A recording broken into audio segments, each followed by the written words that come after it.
बोलो पप्पो मैया की जय। एक पप्पा माई थी, वह नियम व्रत बहुत रखती थी। एक दिन अपने भाई भाभीियों से बोली कि मैं शादी नहीं करूंगी, मेरी झोपड़ी गांव के बाहर बनवा दो। और गांव की स्त्रियों से कहा कि आप अपनी गाय और बछड़े मेरे यहाँ घास फूस चरने को भेज दिया करो, बचा खुचा हुआ खाना मुझे भेज दिया करो। एक दिन नगर का राजा शिकार खेलने जंगल में गया। जंगल में झोपड़ी देखकर वहीं रुक गया और बोला कि इस झोपड़ी में कौन रहता है। अब अंदर से आवाज नहीं सुनाई दी, तो वह बारंबार दरवाजा खटकाने लगा। तब पोपो माई उठी और बोली कि कौन है जो मेरे दरबार पर आवाज दे रहा है। राजा ने कहा कि मैं इस नगर का राजा हूँ और तेरे साथ शादी करूंगा। तब पोपा माई ने कहा कि यहाँ से आए हो वहीं चले जाओ, मैं पराये पुरुष का मुंह नहीं देखती।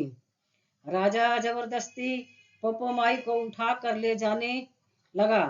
रास्ते में पोपो माई ने राजा को शाप दिया कि उसका सारा राजपाट नष्ट हो जाए।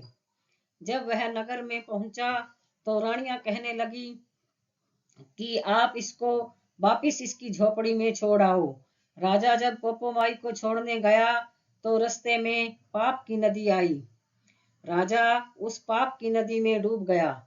पोपो माई धर्मराज जी के यहाँ पहुंची तो धर्मराज जी ने पोपो माई को स्वर्ग का रास्ता दे दिया। एक बार एक सेठ सिठानी मृत्यु लोक से स्वर्ग लोक को सिधारे प्रवेश करने के लिए नगर का दरबार बंद देखकर उन्होंने धर्मराज जी को दरबार खोलने का आग्रह किया। तब धर्मराज जी ने कहा इस दरबार पर पोपो माई का राज है। तब सेठ सिठानी ने कहा कि हम पोपो माई को नहीं जानते। तब धर्मराज जी ने कहा कि 7 दिन मृत्यु लोक में जाकर 8 खोपरा से राई भरकर 5 कपड़ा ऊपर रखकर कहानी सुनकर उद्यापन करें और कहें कि राज है पोपो माई का, लेखा लेगी राई राई का। बोलो पोपो माई की जय।